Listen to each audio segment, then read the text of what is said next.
Un autre exemple qui vous permet de créer un tableau SAS avec plus de variables et plus d'observations avec différents types d'observations telles que les variables de type nominal, les variables de type date, les variables de type entier, les variables de type réel, etc. et le suivant.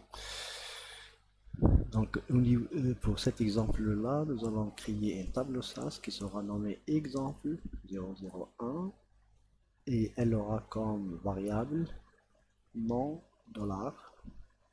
Donc, c'est les noms des individus.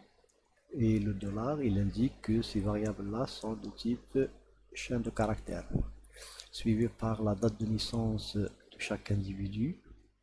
Et la variable sera nommée TDN pour une date de naissance, mais vous devez indiquer le format de cette date-là. Donc, day day, month month, year year, et tout ça sera exprimé sur des positions. Et ça se termine avec point. Donc, des positions, si vous comptez combien d'emplacements, combien de caractères je vais utiliser pour exprimer une date, un 2 3 4 5 6 7 8 9 et 10. La variable suivante, c'est un travail machine pour les étudiants, les numériques, donc rien n'est mentionné, cette colonne-là. Et le temps aussi, les numériques. Et enfin, la note de la copie, il est aussi numérique.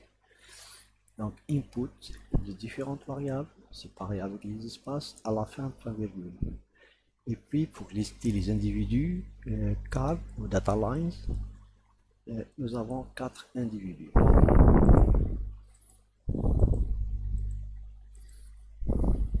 Maintenant, pour exécuter le code qu'on vient d'écrire, premièrement, il faut le sélectionner.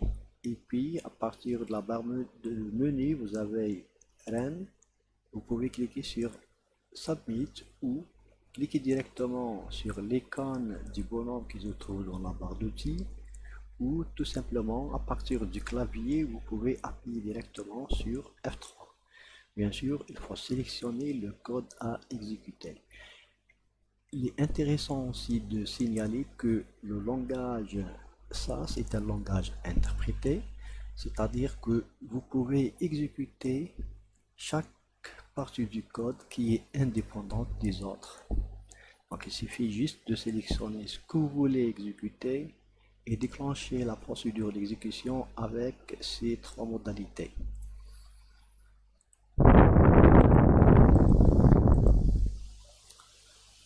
Maintenant, pour visualiser le contenu d'une table qui existe déjà, il peut être visualisé et modifié depuis la fenêtre dite View Table, c'est-à-dire en consultant l'explorateur, entrer dans la bibliothèque qui contient notre table à afficher ou à modifier.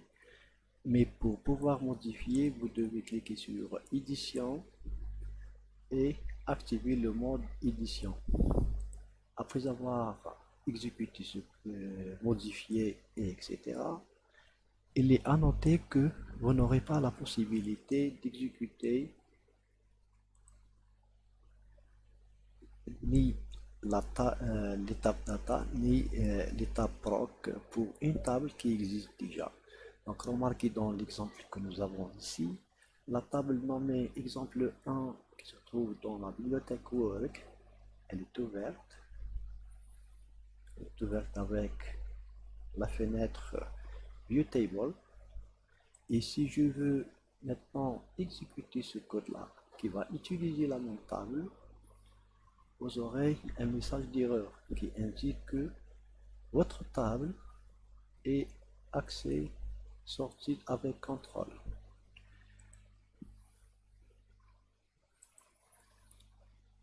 Et pour pouvoir effectuer et exécuter avec succès votre code, il faut fermer la fenêtre qui utilise votre table que vous voulez manipuler avec l'étape data proc.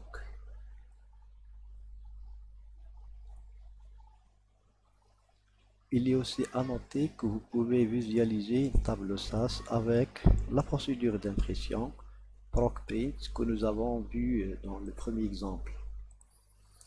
Donc, au niveau de la fenêtre éditeur, après avoir créé votre table, pour la visualiser, il suffit d'écrire proc print la table exemple 1 qui se trouve bien sûr dans work.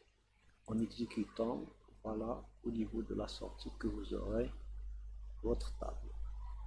Il est aussi à noter que la date de naissance est récupérée sous forme d'un nombre entier qui peut être positif et négatif et qui représente bien sûr le nombre de jours à partir d'une date de référence. Et la date de référence utilisée par ça, c'est le 1er janvier 1960. Autrement dit que si vous allez mettre 1 1960, donc pour une date du 1er janvier 1960, SAS va récupérer une valeur de 0. Et pour une date du 31 décembre 1959, SAS il va récupérer -1.